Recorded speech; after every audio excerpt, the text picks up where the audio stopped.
So have you ever been in a situation or you've heard someone say that a few years down the line into their marriage, they are no longer interested because they are not compatible? I mean, I've heard people say, oh, I'm no longer compatible with her. Oh, we're not compatible. And I'm wondering, okay, what would you do when you find out that you are no longer compatible with your spouse? I mean, do not be boyfriend, girlfriend matter now, like wife or husband. What are you going to do when you find out that you are no longer compatible with your spouse? Should incompatibility be a ground for divorce?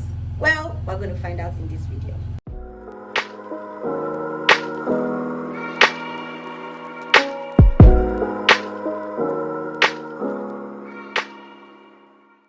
Hi guys, welcome back to my channel. My name is Ehinole Olifo and I'm your family lawyer. So let's quickly deal with this incompatibility and marriage matter. Sharp. What does the dictionary say is the meaning of incompatibility? So the dictionary meaning of incompatibility is simply the condition of two things being so different as to be incompatible of coexisting. I mean, if you are bringing this into the marital context, it simply means that two people are too different that they cannot coexist, they cannot cohabit, they cannot live together in joy and in love and in peace and in harmony. So if Mr. A and Mrs. A cannot live together in harmony, that means that they are incompatible. But how is that even a thing in marriage? I mean, we're not talking boyfriend, girlfriend matter. We're not even saying fiance or fiance. We're saying like, you guys are actually married, like husband and wife. I do, like, better for worse, richer for poorer kind of thing. When people tell me, when I hear people say, I think I don't love my wife anymore, I'm falling out of love. I mean, I literally had a client one time who said, oh, she wanted a divorce, but her marriage wasn't even up to a year. So I was trying to advise her, okay, your marriage is not up to a year yet.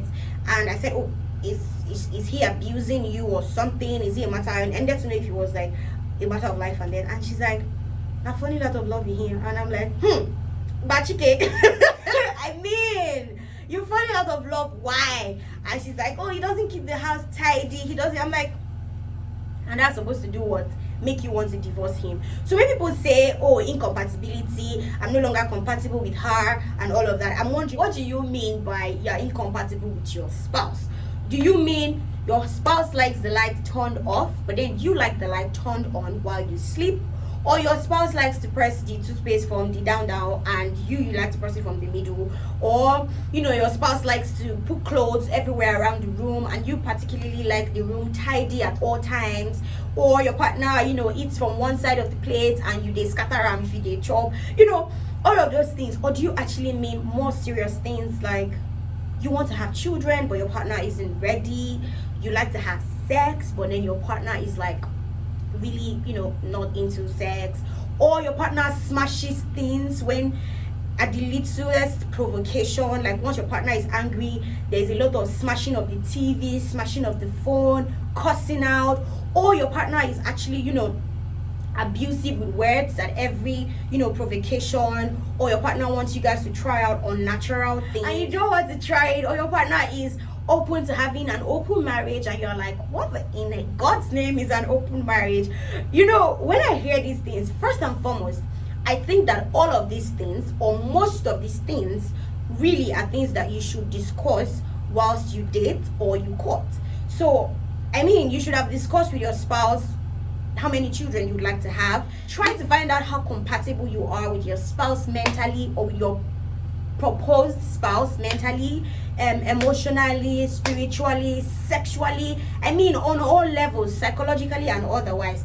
Now, it is not new that you discuss all of these things, but then you go into the marriage and you find like you're in shock. you're quite in shock, and then new things start to pop up. Like my dad would say, you cannot get to know someone exhaustively no matter how much time you spend with them. So even if you courted for like 13 years, even if you courted for like 13 years, there are still things that you may not know about them, and then you get into the marriage and you find out, oh, this issue of incompatibility pops up.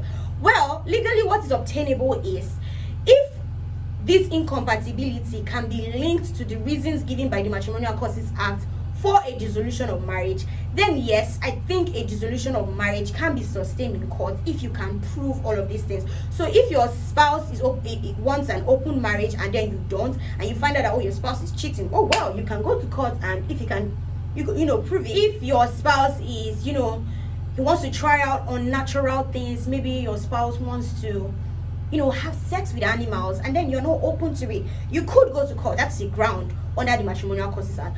But if I'm in a courtroom and I'm the judge, and then you come to me and you say, "Oh, I'm falling out of love with my spouse because my spouse used to love the law, I don't want to sleep," I'm wondering, chill, all right? Are you okay? So guys, what I'm trying to say in a nutshell is there are basic incompatibility, or there are basic differences between two humans that you have to learn to tolerate over time. And I think that there are normal things that you should have talked about in your relationship before moving to marriage. If the differences are such that have been put down in the Matrimonial Causes Act as grounds or reasons that you can prove for a dissolution of marriage, then I think you can go to court with evidence, and a dissolution of marriage may be sustained depending on how you prove your case. But guys, let me know what you think about all of that in the comment section. I would love to hear your ideas. I would love to hear your opinions. I would love to see your questions, and also I would love to see personal experiences in the comment section so that we could learn from one another. Do not forget to click the subscribe button below before you leave, guys. I beg, click my subscribe button before you go. Turn on post bell notifications so that you'll be notified each time I post a new video. Do not forget to give me a big thumbs up if you enjoyed watching this video as much as I enjoyed making it. And also guys, if you have personal questions that you'd rather not leave in the comment section, you can send me a DM on Instagram at your_familylawyer.ng, and I will be more than willing to attend to your questions. My name is and I'm your family lawyer. I'll see you in the next video. Bye.